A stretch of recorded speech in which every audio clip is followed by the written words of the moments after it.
ফেব্রুয়ারিতে আগামী জাতীয় সংসদ নির্বাচন অনুষ্ঠিত হবে ফেব্রুয়ারির প্রথমার্ধে। সেই নির্বাচনকে সামনে রেখে সংস্কার নিয়ে বাংলাদেশ জামায়াত ইসলামী, ইসলামী আন্দোলন বাংলাদেশ, এনসিপি সহ বেশ কিছু রাজনৈতিক দল সংস্কারের যে আইনি ভিত্তি তারা চাচ্ছেন নির্বাচনের আগে, এবং এই সংস্কারের ভিত্তিতেই নির্বাচন যেটি চাচ্ছেন, সেই প্রশ্নে ফেব্রুয়ারিতে নির্বাচন হবে কি না এটি নিয়ে নানা রকম প্রশ্ন আসছে সামনে।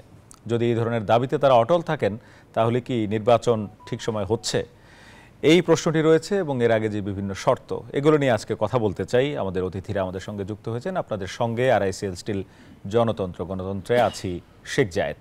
আমাদের সঙ্গে যে অতিথিরা আজকে আলোচনার জন্য স্টুডিওতে আছেন তাদের সঙ্গে একটু পরিচয় করে দিচ্ছি আপনাদেরকে। সর্বডানে আছেন advocate Ahmed Azam Khan, vice chairman BNP, স্বাগত আপনাকে। মাঝখানে আছেন শহীদুদ্দিন মাহমুদ স্বপন, সাধারণ সম্পাদক জাতীয় সমাজতান্ত্রিক দল, স্বাগত স্বপন ভাই আপনাকেও।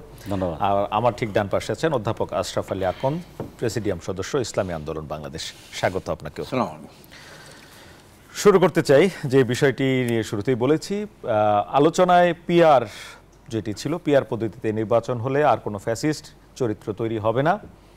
পিআর পদ্ধতিতে নির্বাচন হলে দেশের দুর্নীতিবাজ, খুনি ও চাঁদাবাজ থাকবে না বলেছেন ইসলামী আন্দোলনের যিনি আমির মাওলানা রেজাউল করিম পীর সাহেব চরমনাই। জামায়াত নেতা ডাক্তার আব্দুল্লাহ মোহাম্মদ তাহের বলেছেন সংস্কার ছাড়া নির্বাচন দেশকে আবারও ফ্যাসিবাদের দিকে নিয়ে যাবে। এদিকে যারা নির্বাচন বয়কট করবে তারা নিজেরাই মাইনাস হয়ে যাবে, এমনটি বলেছেন বিএনপি নেতা সালাউদ্দিন আহমেদ। বলেছেন পিআর মাঠের আলোচনা, এটির জবাব মাঠেই দেয়া হবে। জনাব অধ্যাপক আশরাফ আলী আকন, আপনার কাছে আসতে চাই। পিআর নিয়ে, সংস্কার নিয়ে যে রাজনৈতিক বাহাস চলছে, সেটিতে কি নির্বাচন পিছিয়ে যেতে পারে কিনা? আসসালামু আলাইকুম ওয়া রাহমাতুল্লাহি ওয়া বারাকাতুহু। আজকের এই সংলাপের সঞ্চালক সাহেব, উপস্থিত বিজ্ঞ আলোচকবৃন্দ, সারা দেশের দেশ বিদেশের দর্শক শ্রোতা মণ্ডলী, সবাইকে ধন্যবাদ জানিয়ে আমি আমার বক্তব্য শেষ করছি। সঞ্চালক সাহেব যে কথাটা বলেছেন, এই কথাটা আমি একটা প্রবাদ কথা দিয়ে শুরু করতে চাই। জি, প্রবাদটা হলো এই: গড়পড়া গরু সিঁদুরে মেঘ দেখলে ভয় পায়। যে ঘরে আগুন লাগে সেই ঘরের গরু যদি আকাশে লাল মেঘ দেখে ভয় পায়, হাম্বা হাম্বা করে। আমাদের অবস্থা হয়েছে এই, আমরা 53 বছরের যে ইতিহাসের ঐতিহ্য দেখেছি, চরিত্র দেখেছি, অত্যন্ত ভয়ানক। কোনো একটা ক্ষেত্রে আমরা বলতে পারবেন না যে এই নির্বাচনটা সুষ্ঠু হয়েছে, সঠিক হয়েছে, গ্রহণযোগ্য হয়েছে। হ্যাঁ, আপনি বলবেন 91 সালে নির্বাচনটা হয়েছে, তাও কত ঘাত প্রতিঘাত চড়াই উত্তরের মাধ্যমে। 90-এর গণ অভ্যুত্থানের পরে আপনার একজন ভালো লোক, প্রধান বিচারপতি, উনি তত্ত্বাবধায়ক সরকার হয়েছে, উনি একটা নির্বাচন দিয়েছেন। সেই নির্বাচনটাও বিএনপি ক্ষমতা আসছিল, সেখানে কিন্তু আওয়ামী লীগ বলছে এখানে সূক্ষ্ম কারচুপি হয়েছে। আবার 96 সালে ওই ব্যক্তির মধ্যে আরেকটা নির্বাচন হলো, সেখানে বিএনপি বলে স্থূল কারচুপি হয়েছে। এই দুইটাই নির্বাচন স্বাধীনতার পর থেকে এই যেটুকু হইল, এটাও কিন্তু বিতর্কে ঊর্ধ্বে নয়। আর আপনি তো জানেন এই দেশের গণতন্ত্র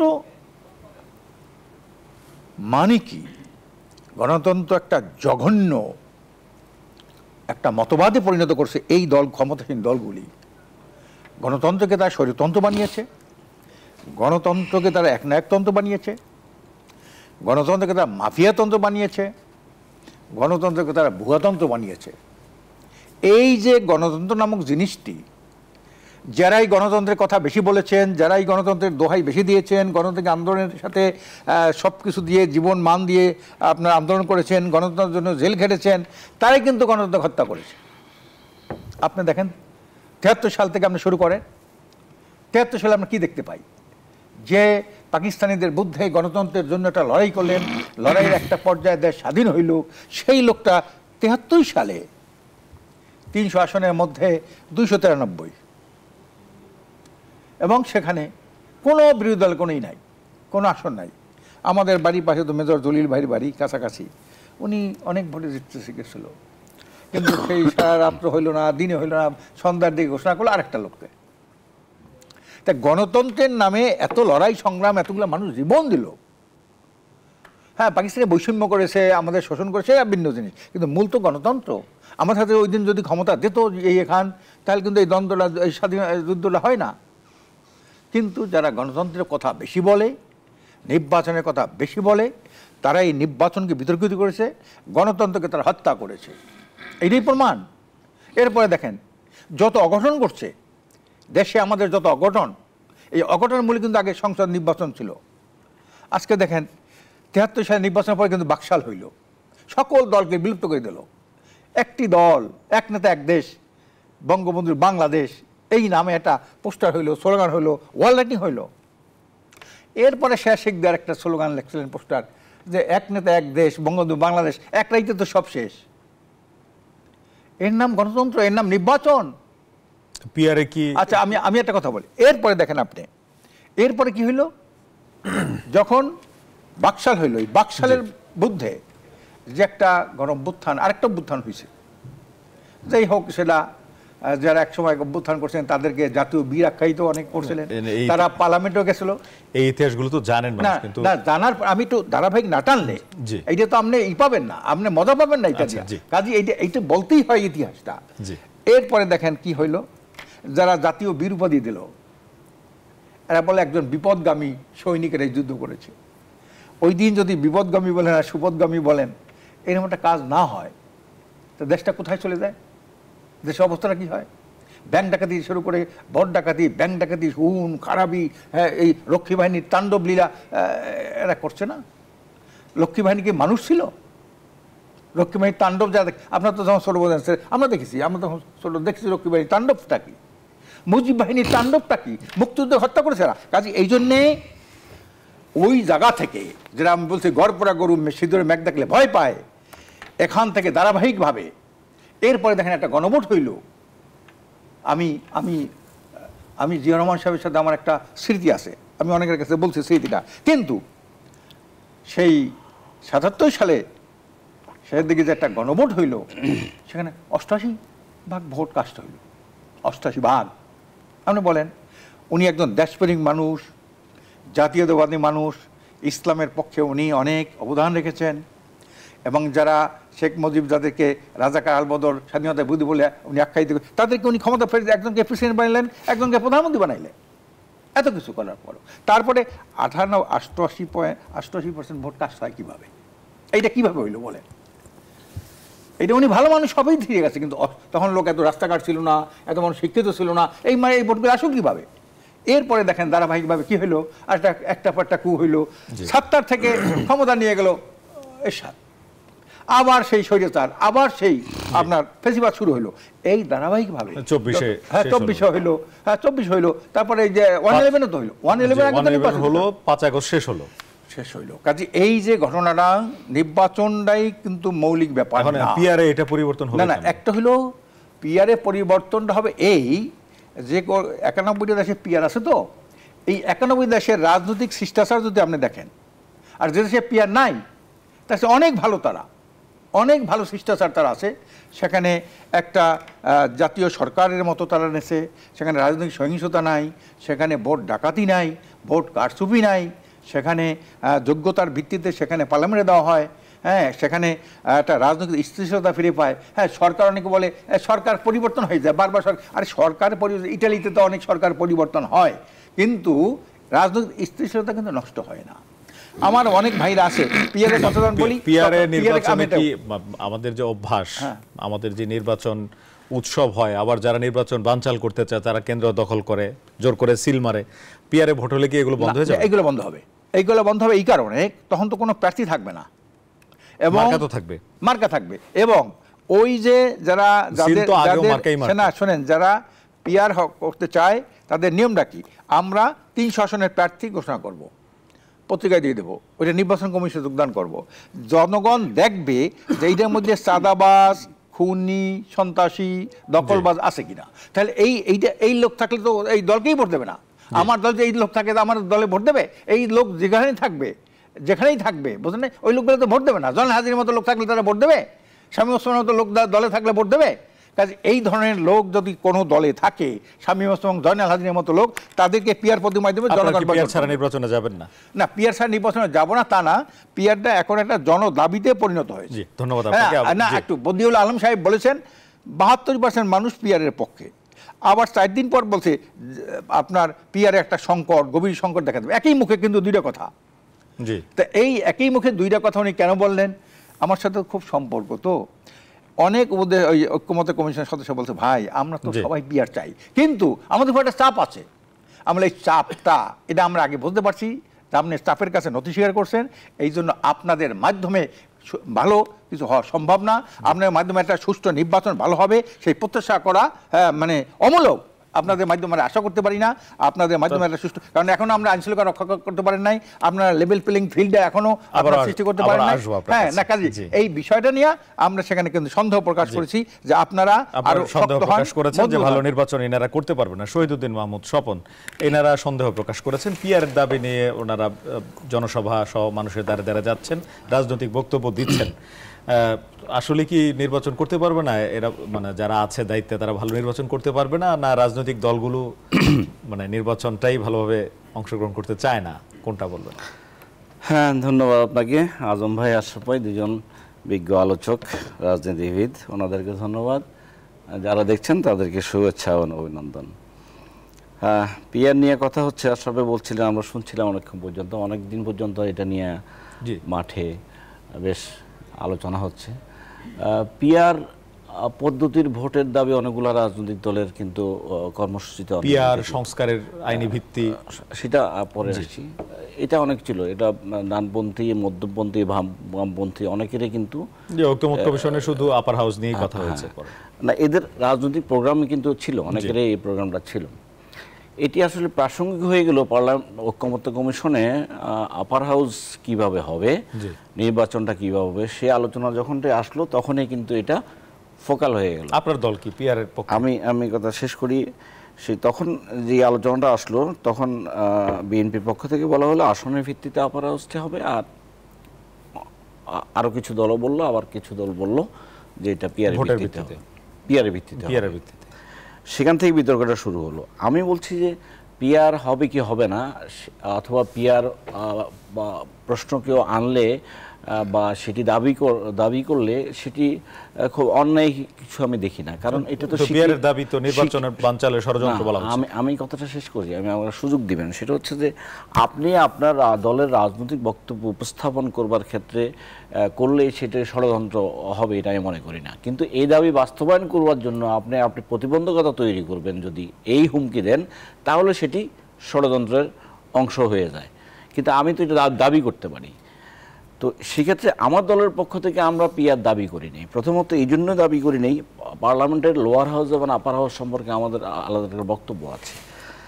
যেমন এখন পার্লামেন্টের যে নিম্নকক্ষের যে নির্বাচনটি হয়, যে প্র্যাকটিসটি আমাদের দীর্ঘদিন ধরে নির্বাচন সুষ্ঠু হয় না, অবাধ হয় না, অনেক কথা আছে। এরপরে এই নির্বাচনটা কি হয়, member of local government, member of parliament, আইন প্রণেতা যাদের হবার কথা, তারা স্থানীয় উন্নয়নের সদস্য হন, নির্বাচিত হন। পদ্ধতিটা কি? পদ্ধতিটা হচ্ছে যে আপনার প্রত্যেকটা জায়গায় জনগণকে আপনি প্রতিশ্রুতি দিবেন, হাট বাজার, খাল বিল, মসজিদ মাদ্রাসা, বিয়ে শাদী থেকে সব কিছু থেকে আপনার একটা প্রতিশ্রুতি, ব্যক্তির প্রতিশ্রুতির উপর নিশ্চিত করবার মধ্য দিয়ে আপনি একটা ভোটিং পদ্ধতির ভেতরে আছেন আপনার। এবং এই গতাগণতিক এটি আমরা সকলেই জানি যে আইন প্রণেতাদের এটি কাজ নয়, কিন্তু এই কাজে আমাদের সংবিধানও এটাকে সংযুক্ত করেছে, তাদেরকে উপদেষ্টা করেছে স্থানীয় সরকারের উপরে, মানে এইদিকে স্থানীয় উন্নয়নের একজন মানুষ বানিয়ে দিয়েছে। যার কারণে আমাদের দীর্ঘ সময় ধরে আমরা পার্লামেন্টারি রাজনীতিতে যে প্র্যাকটিস হওয়ার কথা সেটি কিন্তু হয়নি। একই সাথে পার্লামেন্ট নির্বাচনটিকে যে বর্তমান যে ব্যবস্থাপনায় যে পার্লামেন্টের নির্বাচনটি হয়, যেই পদ্ধতির কথা আমি বলছি, জনগণের কাছে গিয়ে জনগণকে প্রতিশ্রুতি দিয়ে যে নির্বাচনটা হয়, সেটাও কিন্তু সাস্টেনেবল হয়নি। মানে বিদ্যমান জায়গাটাই কিন্তু যথাযথভাবে আমরা প্র্যাকটিস করতে পারিনি। এটাকে আমি ঠিক মনে করছি না, কিন্তু এর মধ্য দিয়েও যে ভোটটা হবার কথা সেটাও ঠিক মতো হয়নি। অর্থাৎ আমার প্রতিশ্রুতি দেওয়ার মধ্য দিয়ে আপনার উন্নয়ন আমি দেব, এটা পার্লামেন্ট মেম্বারদের অঙ্গীকার করার কথা না, কিন্তু আমরা অঙ্গীকার করছি। অঙ্গীকার করার মধ্য দিয়ে যে ভোটিং বা নির্বাচনী ব্যবস্থাটা তৈরি হওয়ার কথা সেটি আমাদের হয়নি। আমরা 15.5 বছরে এটা ভীষণভাবে শেষ করে দিয়েছি, এখন আমরা সেই লড়াই এটা করছি। এখন বলুন সংস্কার এবং বাস্তবতা আজকে যেটি দাঁড়িয়েছে, যেমন ধরুন নির্বাচন সম্পর্কে নানা সংশয়, নানা আশঙ্কার কথা, নানা রাজনৈতিক দাবির কথা বলা হচ্ছে। আমি রাজনৈতিক পক্ষ বিপক্ষ, পিয়ার নন পিয়ারের বিষয়ে যদি বাদ দিই, তাহলে আজকের যে বিদ্যমান অবস্থাতে দাঁড়িয়ে আছে, আপনি, আমি অথবা আমরা তিনজন, আমরা যখন জনগণের সাথে কথা বলি, সাধারণ মানুষের সাথে কথা বলি, সাধারণ মানুষ কিন্তু নিশ্চিতভাবে বলে না যে নির্বাচনটা ফেব্রুয়ারিতে হচ্ছে। তাদের ভিতরে নানা ভয়, ভীতি, নানা সন্দেহ, সংশয় আছে। তা আমরা তো এই সমাজে বাস করি, জনগণের অংশ। সেই সংশয়গুলোর ভেতরে ষড়যন্ত্র চক্রান্তের কথাও বলে। সেই ষড়যন্ত্রের সেই বিষয় আবার এটা বলতে গিয়ে এটাও বলে যে বাংলাদেশের যে নির্বাচন করবার যে প্রধান যে শক্তি, যেমন সরকার, কমিশন, প্রশাসন, পুলিশ এবং রাজনৈতিক দলসমূহ, আমরা এখন যে ব্যবস্থাপনার ভেতরে আছি, তাতে করেই এটি খুব হেলদি একটা এনভায়রনমেন্ট, এটা বলা যাবে না। আমার প্রশাসন এবং পুলিশ যখন আমার 15 দিন ব্যাপী আমার সিলেটের পাথর নিয়ে যায়, এটি রক্ষা করবার কেউ থাকে না। যখন মব ভায়োলেন্স আমার পথে ঘাটে হচ্ছে, এগুলো দেখবার কেউ থাকে না। যখন আমার গণ অভ্যুত্থানের সময় আমার অস্ত্র লুট হয়ে মানে যে থানাগুলা জনতার ক্রোশে আক্রান্ত হলো, সেখান থেকে অস্ত্র চলে গেল, সে অস্ত্রগুলো এখন পর্যন্ত উদ্ধার করা গেল না। আমার সেনাবাহিনী ক্ষমতা নিয়ে, ম্যাজিস্ট্রেসি ক্ষমতা নিয়ে মাঠে বিচরণ করছে, কিন্তু প্রতিনিয়ত চাঁদাবাজি, কখনো কখনো যেটা হাদিয়া বলা হয়, কখনো ডোনেশন বলা হয়, অহরহ ঘটছে। এই একটা অবস্থার মধ্যে দাঁড়িয়ে প্রশাসনের ভিতরে ফ্যাসিস্টদের যে চর লুকিয়ে আছে এবং নানাবিধ ভায়োলেন্স বিভিন্ন রকম তৈরি করা হচ্ছে, এই অবস্থার মধ্যে দাঁড়িয়ে সরকারের পক্ষ থেকে যে অঙ্গীকার একটা সুষ্ঠু নির্বাচনের, সে অঙ্গীকারের মধ্যে সাধারণ মানুষের ভিতরে এক ধরনের সন্দেহ বিরাজ করছে। একই সাথে আরেকটি বিষয় যেটা হচ্ছে যে আমরা ঐক্যমত্য কমিশনে বা 23 দিন বোধহয় আমরা বসলাম 2 মাসের ভিতরে, অনেকগুলো সেশনের ভিতরে আমরা যে সমস্ত বিষয় ঐক্যমত্য তৈরি করলাম, সেই বিষয়গুলোকে আইনগত বৈধতা কিভাবে দিব, সংবিধানে কিভাবে অন্তর্ভুক্ত করব, সে কিন্তু একটা বিশাল আলোচনার সামনে থেকে গেছে। এই আলোচনাটা কিন্তু কমিশন আহ্বান করবে, ডাকবে, বসবে, সেখানেও কিন্তু একটা বিরোধাত্মক অবস্থা আছে যে এগুলা আইনগত ভিত্তি কি থাকবে, এগুলা কি কাগজের দলিলে সবাই স্বাক্ষর করার মধ্য দিয়ে শেষ, নাকি অন্য কিছু আছে, প্রায়োগিক দিক থেকে, বাস্তবায়নের দিক থেকে। এইটা একটা গুরুত্বপূর্ণ বিষয়, আগামী নির্বাচনের সাথে জড়িত। এই বিষয়ে ঐক্যমত্য কিভাবে তৈরি হবে তার উপরে নির্ভর করছে আমাদের যে কাঙ্ক্ষিত একটা নির্বাচন জনগণের প্রতিনিধিত্বমূলক জায়গায় পৌঁছানোর জন্য, সেটি কিন্তু এগুলোর সাথে সংশ্লিষ্ট। আবার আসবো আপনার কাছে। অ্যাডভোকেট আহমদ আজম খান, আপনার কাছে আসতে চাই। ফেব্রুয়ারিতে নির্বাচনে আপত্তি নেই এনসিপির, তবে তার আগে সংস্কার ও বিচারের সুনির্দিষ্ট রূপরেখা চান দলটির নেতারা। হাসনাত ও তাসনিম যারা কথা বলেছেন, চায়না গেছেন এনসিপির 8 সদস্যের প্রতিনিধি দল। যাওয়ার সময় নাহিদ ইসলাম বলে গেছেন ফেব্রুয়ারির মধ্যে জুলাই সনদের আইনি প্রক্রিয়া শেষ হলে ফেব্রুয়ারিতেই নির্বাচনে অংশ নেবে এনসিপি। সংস্কার, পিআর এবং সংস্কারে যেসব বিষয়ে নোট অফ ডিসেন্ট দেওয়া হয়েছে সংস্কার আলোচনায়, এই বিষয়গুলোতে বিএনপির বক্তব্য স্পষ্ট। আজকে পর্যন্ত বিএনপির বক্তব্য একেবারে স্পষ্ট। পরিবেশটা নিয়ে জানতে চাই যে এই যে রাজনৈতিক দলগুলোর একটা বিরোধ অবস্থা, মানুষের মধ্যে আইন শৃঙ্খলা পরিস্থিতি সহ নানা কারণে যেই একটা অনাস্থা বা শঙ্কা আছে, এটি নিয়ে আসলে কি বলবেন? আমরা নির্বাচন হবে তো, যে মানুষের যে শঙ্কাটা, এটা নিয়ে কি বলবেন? ধন্যবাদ আপনাকে। আমি দুইজন সম্মানিত আলোচকের আলোচনা খুব মনোযোগ দিয়ে শুনছিলাম। গত 17.5 বছর বাংলাদেশে অবাধ এবং নিরপেক্ষ নির্বাচনের মধ্য দিয়ে জনগণের ক্ষমতায়ন এবং গণতন্ত্রের জন্যে আমরা যে ক্লান্তিহীন যে রক্তাক্ত আন্দোলন করেছি, আমরা যে ক্ষত বিক্ষত হয়েছি, আমাদের বিএনপির যে হাজার হাজার নেতাকর্মী গুম হয়ে গেছে, হাজার হাজার নেতাকর্মী খুন হয়ে গেছে, 60 লক্ষ নেতাকর্মীর বিরুদ্ধে হামলা মামলায় আমরা পর্যুদস্ত, আমাদের রক্তে রঞ্জিত রাজপথ, আমরা কিন্তু তারপরেও রাজপথ ছাড়ি নাই। আজকে যখন ছাত্র জনতার অভ্যুত্থানের মধ্য দিয়ে জাতির মধ্যে আশার তৈরি হলো যে এবার আমরা একটি অবাধ এবং নিরপেক্ষ নির্বাচন পাব, আমরা ভোট দিতে পারব, আমাদের ক্ষমতায়ন হবে, যখন জাতি এরকম প্রত্যাশায় বুক বাঁধল, ঠিক তখন নতুন করে আবার ষড়যন্ত্র শুরু হলো। এবং আমি বলবো যে আমরা এখন খুব গভীর ষড়যন্ত্রের মধ্য দিয়ে যাচ্ছি। এটা অত্যন্ত দুর্ভাগ্যের। যেদিন অভ্যুত্থান হলো তার পরদিন থেকেই বিএনপি একই বক্তব্য রেখে আসছে যে আমাদের দীর্ঘ আন্দোলন ছিল গণতন্ত্র পুনঃপ্রতিষ্ঠার, পুনরুদ্ধারের এবং জনগণের ক্ষমতায়নের। আমরা সেই জনগণের ক্ষমতায়ন চাই, আমরা নির্বাচন চাই। সেখানে ঐকমত্য কমিশনেও আমরা বেশিরভাগ জায়গায় একমত হয়েছি, কিন্তু যারা নির্বাচন চায় না, যারা জনগণের ক্ষমতায়ন চায় না, যাদের মাঠে জনগণের কাছে ভোট নেই এবং গণতন্ত্র যাদের উদ্দেশ্য নয়, তারা এই মুহূর্তে নির্বাচনটাকে ঠেকানোর জন্যে কেউ বলছেন পিআর চাই। 91টা রাষ্ট্রে পিআর আছে, উল্লেখযোগ্য রাষ্ট্র তার মধ্যে হাতে গোনা, এবং একটা রাষ্ট্রেও সেই পিআর যে রাষ্ট্রগুলোতে আছে, আমি শেষ করব,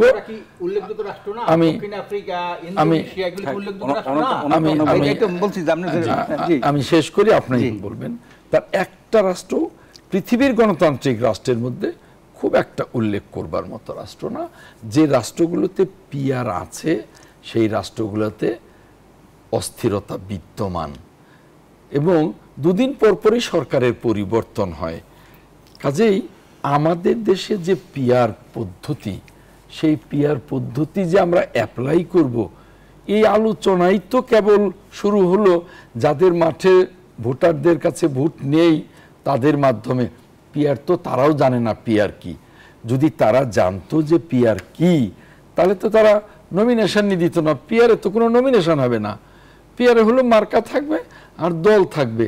যত তারা রেশিওতে ভোট পাবে সেই রেশিও অনুযায়ী তারা যে কয়টা আসন পায় তখন তারা একটা তালিকা দেবে যে আমাদের এই কয়জন এমপি হবে, আমাদের এখন আমাদের এই কয়জনকে আমরা সিলেক্ট করলাম। আরেকটা বিষয় হলো যে পিআর এক এক দেশে এক এক পদ্ধতিতে পিআর হয়। আমাদের দেশে কোন পদ্ধতিতে পিআর হবে পরিষ্কার করা হয়। আজকে পিআর এর কথা বলেই কালকেই হুমকি দিয়ে বসলাম যে পিআর ছাড়া নির্বাচনে যাব না।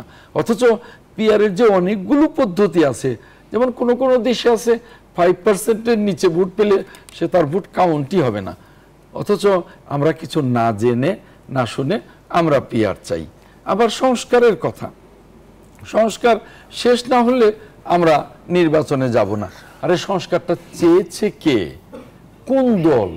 সংস্কার তো চেয়েছে ফ্যাসিবাদের আমলে রক্তের আখরে দাঁড়িয়েও বিএনপি চেয়েছে। বিএনপি প্রথমে 27 দফা কর্মসূচি, তারপরে সমমনাদের নিয়ে 31 দফা কর্মসূচি, তারও আগে দেশনেত্রী ম্যাডাম খালেদা জিয়া ভিশন 2030, অর্থাৎ সংস্কারের মূল উদ্যোক্তাই তো বিএনপি। এখন বিএনপিকে অনেকেই সংস্কার শেখায় যে সংস্কার না হলে আমরা যাব না। বিএনপি সন্দেহ আছে তারা সংস্কার করবে কিনা। আমার ভাই যেমন বললেন যে ঘরপোড়া গরু সিঁদুরে মেঘ দেখলে ভয় পায়। ঘরপোড়া গরুটা কে? ক্ষমতাসীন দলগুলি, যারা ক্ষমতায় গেছিল তারাই ঘরপোড়া গরু। ঘরপোড়া গরু তারাই ঘরে আগুন দেশে।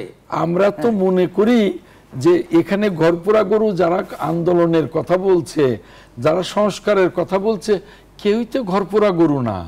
ঘরপোড়া গরু হলো তো বিএনপি, কারণ তারাই আন্দোলন করে করে করে করে করে করে রক্তাক্ত অবস্থায় বাংলাদেশটাকে একটা গণ অভ্যুত্থানের পর্যায়ে নিয়ে গেছে এবং পরবর্তীতে পেছনে তারা, পেছনে আমাদের নেতা জনাব তারেক রহমান, সামনে ছাত্ররা থেকে আমরা একটা অভ্যুত্থান করেছি।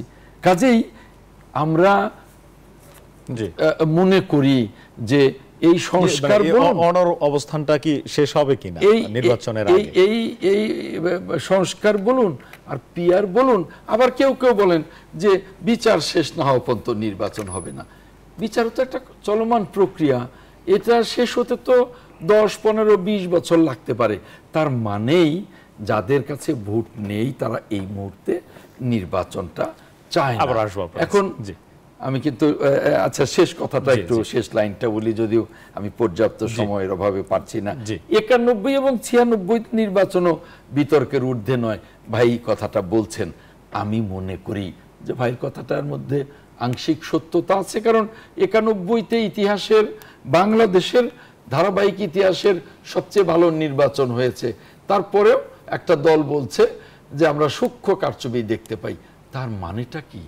তার মানেটা হলো যে এভাবে নির্বাচন 5 বছর পর পর নিরিবিলি হতে হবে, ক্ষমতা হস্তান্তরের শান্তিপূর্ণ প্রক্রিয়া হতে হবে, একটা পর্যায়ে গিয়ে নির্বাচন অবাধ এবং নিরপেক্ষ আমরা যেটুকু চাই 100% বলে তো কিছু নেই, যেটুকু ভালো চাই নির্বাচন সেদিকে যাবে।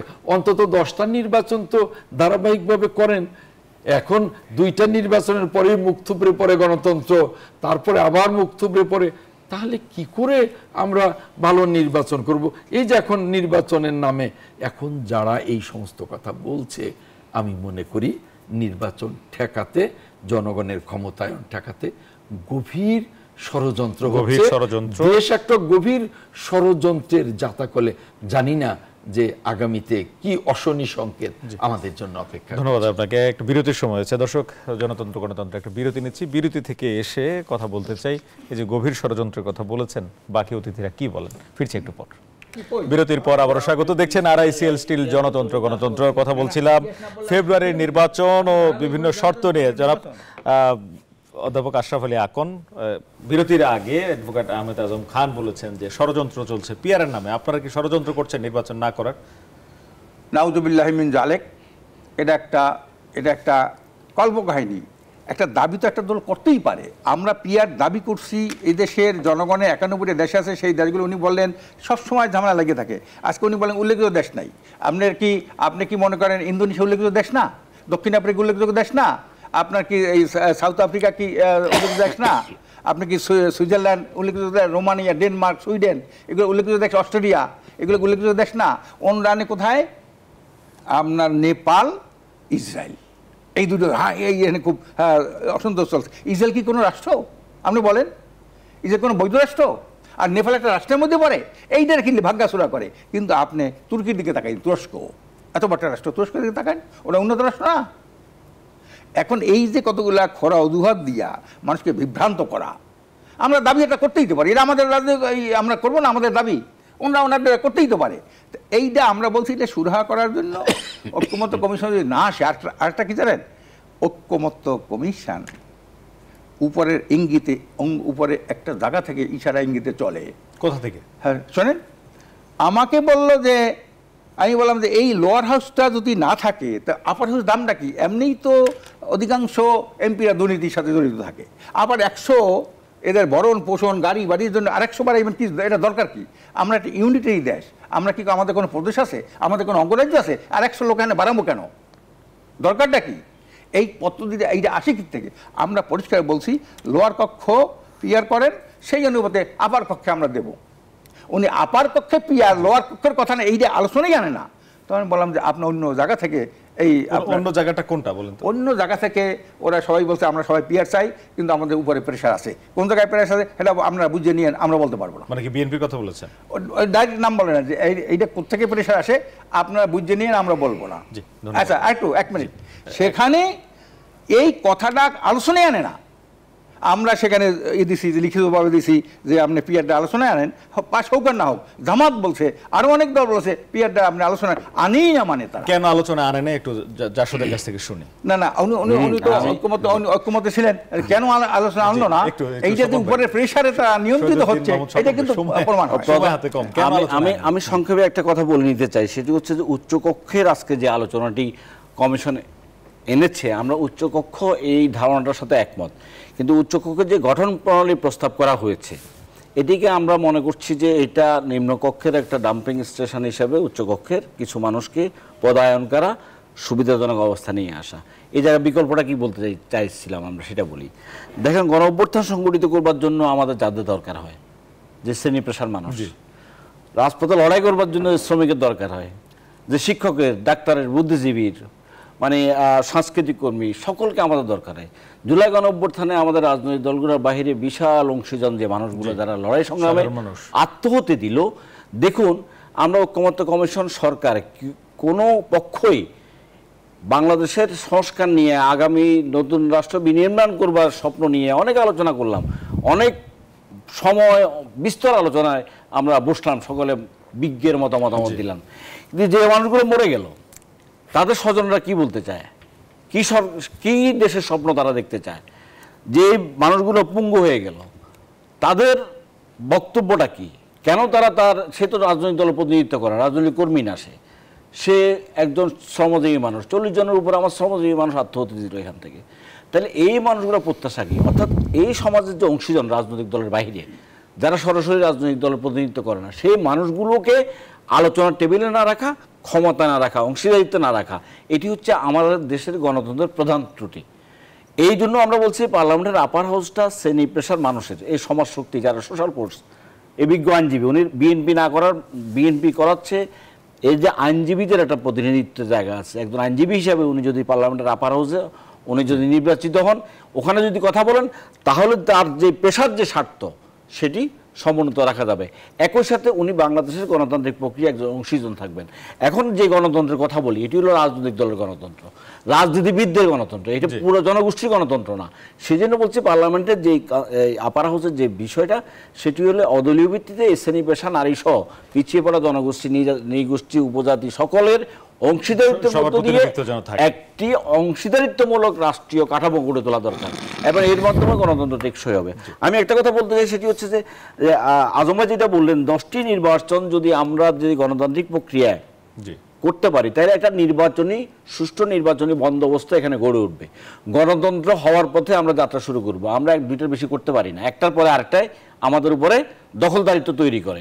একটা যদি 2001, 91, 96, 2001 এবং 2008 এগুলোকে যদি মোটা দাগে আমি নির্বাচন বলে থাকি, তাহলে কোনো নির্বাচনের পরে আরেকটি নির্বাচনের জন্য কিন্তু আমরা গণতান্ত্রিক প্রক্রিয়া ফিরতে পারিনি। আজম ভাইয়ের সাথে সেই জায়গায় আমি সংযুক্ত করতে চাই, 10টি নির্বাচন না, 5টি নির্বাচনী ব্যবস্থা, শুধু ক্ষমতার পালাবদলটা নিয়মতান্ত্রিক হবে, এর নিশ্চয়তা বিধান করবার যে সাংবিধানিক কাঠামো যেটি হয় নাই অতীতে, সেটি পুনরুদ্ধার করবার চেষ্টায় তো আজকে কমিশন, আজকে সংস্কার, আজকের প্রধানমন্ত্রীর ক্ষমতার ভারসাম্য আনা, আজকে একবারে 10 বছরের বেশি প্রধানমন্ত্রী থাকতে পারবেন না, দলের প্রধানমন্ত্রী থাকতে পারবেন না, অনেক কিছু করবার চেষ্টা করছি।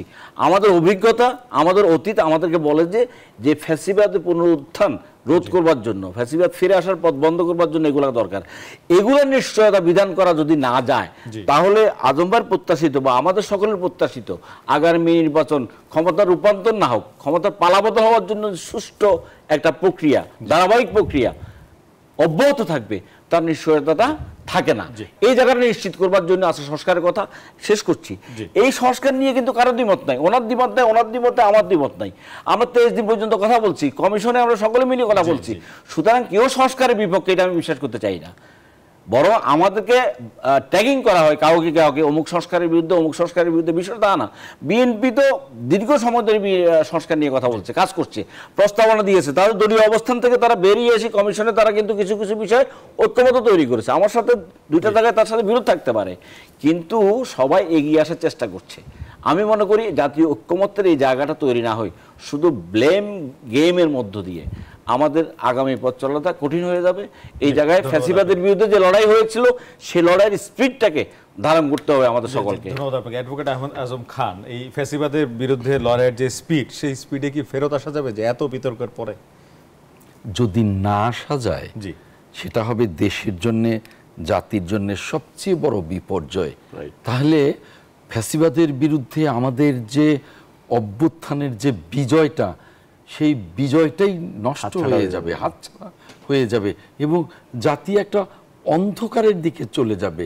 আমরা যারা আজকে পিয়ারের কথা বলে নির্বাচনকে পিছিয়ে দিতে চাই, সংস্কারের কথা বলে নির্বাচনকে পিছিয়ে দিতে চাই, বিচার সম্পন্ন না হলে নির্বাচন নয় এই কথা বলে আমরা নির্বাচনটাকে পিছিয়ে দিতে চাই, তারা আসলে কি করতে চাই? পুরো জাতিকেই পিছিয়ে দিতে চাই। এনারা সবাই তো আপনারা গণঅভ্যুত্থানের শক্তি, যারা চাচ্ছেন তারাও গণঅভ্যুত্থানে ছিলেন, সক্রিয় অংশগ্রহণ করেছেন। পিআর যারা চাচ্ছেন, সংস্কার যারা চাচ্ছেন, তো এই গণঅভ্যুত্থানের শক্তি তো সবাই। তাহলে এই বিভেদ কিভাবে দূর করবেন? এখন বিপদটা কোথায় জানেন? আমরা সকলেই গণঅভ্যুত্থানের শক্তি।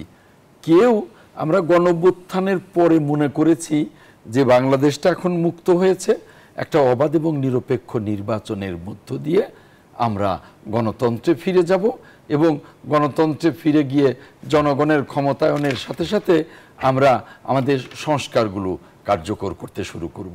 আবার কোনো কোনো দল মনে করছে যে তাদের অবস্থান তো তলানিতে ছিল, গণ অভ্যুত্থানের পরে তারা সরকারের বিভিন্ন জায়গায় তাদের এমনভাবে তাদের লোকগুলোকে তারা সেট করে ফেলেছে, তারা মনে করছে যে মাঠে তো ভোট নেই, বাট আমরা তো এখন ক্ষমতায় আছি, আমরা কেন নির্বাচনে যাব? নির্বাচনে না গেলে দেশটা যে অন্ধকারে চলে যাবে এটা তাদের মাথায় নেই। তাদের মাথায় হলো পুলিশের সব আমাদের লোক, তারা তো প্রশাসনে আমাদের লোক, শিক্ষাঙ্গনে আমাদের লোক। এই সংস্কারের কথা তারা বিশ্বাস করতে পারছেন না যে বিএনপি যদি বিপুল ভোটে ক্ষমতায় এসে হয়তো সংস্কারগুলো বাস্তবায়ন করবে না। এই ভয়ে তারা যেটা বলেন আর কি, যে তারা চান নির্বাচনের আগেই এবং নির্বাচনটা জুলাইয়ের আইনি ভিত্তির মাধ্যমে হোক। এবং এই কথাগুলো না বললে তো একটা ঝামেলা তৈরি হবে না, নির্বাচনটা পেছাবে না। আমরা তো এখন ক্ষমতার স্বাদ ভোগ করছি, আমরা কেন নির্বাচনে যাব? তারা এই স্থূল চিন্তার ভেতরে আছে, দেশটা যে গভীর সংকটের দিকে যাচ্ছে এই চিন্তায় তারা নেই। চিন্তায় আছে যে আমাদের তো ক্ষমতায় আমরা বসে গেছি, শুধু নিজেরা মন্ত্রী না বা উপদেষ্টা না, বাট আমাদের সকলে এখন ক্ষমতার ভেতরে, আমরা কেন যাব? এই চিন্তা তাদের মধ্যে। এই যে একটা নতুন দল, তারা চিন্তা করে, ছেলে পেলেদের তারা চিন্তা করে যে আমরা যা চাই তাই হয়, কিন্তু নির্বাচনের পরে যে নির্বাচিত সরকার হবে সেখানে আমাদের 1-2টা আসন থাকলেও থাকতে পারে, না থাকলেও না থাকতে পারে। তাহলে তখন আমাদের অবস্থান কি হবে? আমাদের কেউ জিজ্ঞেসও করবে না। অতএব নির্বাচন আমাদের দরকার নেই। অথচ এই নির্বাচনের জন্য দেশি বিদেশি বিনিয়োগকারীরা অপেক্ষা করছে। এই নির্বাচনের জন্য সমস্ত সাংবিধানিক প্রতিষ্ঠানগুলো শক্তিশালী হতে পারছে না, গণতন্ত্রে ফিরতে পারছি না, জনগণের অংশগ্রহণ পাচ্ছি না আমরা সরকার পরিচালনায়।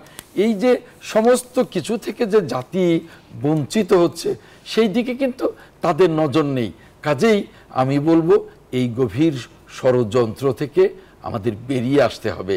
যেমন তাদের সাথে আমাদের ভাইয়েরা ইসলামী আন্দোলন ত্যাগ হয়েছে, আমাদের ভাইদের কিন্তু তাদের মতো তারা ক্ষমতায় নেই, কিন্তু তারা ওখানে তাদের সাথে একটা আপোষ রফাই গেছে। নিশ্চয়ই কোনো বিষয়ে আলোচনা তাদের মধ্যে একমত হয়েছে, হতে পারে। হয়েছে কি আবার একটু বিরতিতে যাই, এসে জানবো যে আসলেই কিছু হয়েছে কিনা এরকম। দর্শক, কথা বলছিলাম ফেব্রুয়ারির নির্বাচন নিয়ে, নানা শঙ্কা, এই প্রসঙ্গে গুরুত্বপূর্ণ মতামত দিচ্ছিলেন অতিথিরা। একটা বিরতি নিচ্ছি, ফিরছি একটু পর, সাথে থাকুন। আবারও স্বাগত, দেখছেন জনতন্ত্র গণতন্ত্র। কথা বলছিলাম নির্বাচন নিয়ে, যে শঙ্কা, নির্বাচন নিয়ে কি শঙ্কা থেকেই যাবে জনাব আশরাফ আলী? এখন নির্বাচনে যত সংকট সৃষ্টি হয়েছে সব নির্বাচন কেন্দ্রিক হয়েছে। নির্বাচনের পরে মাশাআল্লাহ হয়েছে, নির্বাচনের পরে বাকশাল হয়েছে, সবকিছু নির্বাচন। এই নির্বাচনটা হলো এই দেশের জন্য, জাতির জন্য একটা সবচেয়ে একটা নির্বাচনের আগে শঙ্কা। হ্যাঁ, নির্বাচন হবে কিনা এই নিয়ে শঙ্কা। না, নির্বাচন হবে কিনা, নির্বাচন তো হবেই, কিন্তু সেটা আমরা বলছি পিআর হোক বা এমনি এফপিটিপি হোক, এই জন্য একটা গণভোট দাবি করছি আমরা। গণভোটের মাধ্যমে সিদ্ধান্ত হবে, এটা 1-2 মাসের মধ্যে করতে পারে, কোনো সমস্যা না। জিয়া রহমান সাহেব যদি নিজে প্রেসিডেন্ট মানে কি মানে নির্বাচন করতে পারে, এরশাদ সাহেব যদি প্রেসিডেন্ট মানে কি মানে নির্বাচন করতে পারে, এত বড় জাতীয় সমস্যার সমাধানের জন্য যেটা গণ দাবিতে পরিণত হয়েছে, এটার জন্য গণভোট দিতে পারে না। এই জন্য আমরা গণভোট চাই। গণভোট না হলে, যদি গণভোটও না দেয়, তা মনে করবো যে এইটার বিরুদ্ধে একটা বিশাল ষড়যন্ত্র, আবার সেই ফেসিবাদ ফিরে আসবে, আবার সেই জঙ্গিবাদ ফিরে আসবে, ভোট ডাকাতি হবে, পার্লামেন্ট একটা অকার্যকর পার্লামেন্ট। এই জন্য আমরা সমাধান হচ্ছে যে সংস্কারের জন্য, সরকার গঠন করবার জন্য, গণতন্ত্রের জন্য নির্বাচন লাগবে। এই নির্বাচনটা, আগামী নির্বাচনটা কেমন করে হবে? সংস্কার যদি আমার করতে হয়, সংবিধানের সংস্কার যদি করতে হয়, তাহলে অধ্যাদেশ দিয়ে তো ওগুলো হবে না, সেগুলো নির্বাচন লাগবে। সেই জায়গায় বিতর্ক আছে যে আগামী শুধু সরকার গঠন করবার জন্য একটা পার্লামেন্ট হবে, নাকি ওই পার্লামেন্টটা এমন একটা পার্লামেন্ট যে সংবিধান সংস্কার করার ম্যান্ডেট পায়।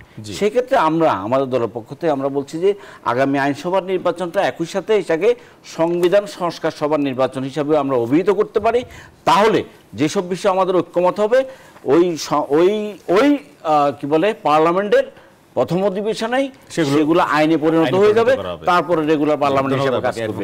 সুতরাং নির্বাচন লাগবে, সংস্কারের জন্য, গণতন্ত্রের জন্য ভবিষ্যতে নির্বাচন লাগবে। অ্যাডভোকেট আহমেদ আজম খান, আমি মনে করি নির্বাচনের বিকল্প নির্বাচন, গণতন্ত্রের বিকল্প গণতন্ত্র, এর বাইরে এখনো পৃথিবীতে এর চেয়ে উন্নততর কোনো পদ্ধতি আসে নাই। অতএব এই নির্বাচনগুলোকে ঠেকানোর অপচেষ্টাটা আমি গভীর ষড়যন্ত্র মনে করি। অতএব আমি যারা পিয়ারের কথা বলেন, দেখা যাক না 2-4-5টা নির্বাচন যাক, তারপরে পিয়ার পদ্ধতি সম্পর্কে কোন পদ্ধতিতে আমরা পিয়ার চাই সেই পদ্ধতি জনগণ আগে জানুক, আমরা রাজনৈতিক দলগুলো আগে ঐক্যমত্য হই, তারপরে পিয়ারের চিন্তা করা যাবে। আরো 2-4-5টা নির্বাচন চাই, এখন নির্বাচন যাক। এখনই এগুলো করে আমাদের মধ্যে যদি এইভাবে একটা জটিল ঝামেলা লেগে নির্বাচনটা পিছিয়ে যায়, তাহলে সুবিধাভোগী হবে কারা? সুবিধাভোগী হবে যারা ষড়যন্ত্রকারী। ক্ষতিগ্রস্ত হবে কারা? ক্ষতিগ্রস্ত হবে জাতি, জনগণ, রাষ্ট্র। এই জন্য অংশীদারদের সতর্ক থাকতে হবে, গণঅভ্যুত্থান শক্তিকে সতর্ক থাকতে হবে, নাহলে কিন্তু অনেক ক্ষতি হয়ে যাবে। সবচেয়ে ক্ষতি করছে ক্ষমতাসীন, যে যখন গেছে ক্ষমতায় তারাই জনগণের সবচেয়ে বেশি ক্ষতি করছে। অনেক অনেক ধন্যবাদ। ক্ষমতা কেউ না কেউ তো যাবেই। আপনারা তিনজনে যেটি বলেছেন যে একটা সুষ্ঠু নির্বাচন দরকার এবং সুশাসনের জন্য, এবং যেই আলোচনা ঐক্যমত সবকিছু কিন্তু পরবর্তী সরকারটি যেন ফ্যাসিবাদী না হয়ে ওঠে সেই পথগুলো বন্ধ করার জন্য, যেই অনেক রক্তের বিনিময়ে এখনকার যে পরিবেশটি বাংলাদেশ পেয়েছে, এই পরিবেশের পর এই সুন্দর নির্বাচনের মাধ্যমে বাংলাদেশের অর্থনৈতিক স্থিতিশীলতা, রাজনৈতিক স্থিতিশীলতা এবং বাংলাদেশের অগ্রযাত্রা নতুন পথ উন্মোচিত হবে, সেই প্রত্যাশা রেখে আজকের আয়োজন শেষ করছি। ভালো থাকবেন।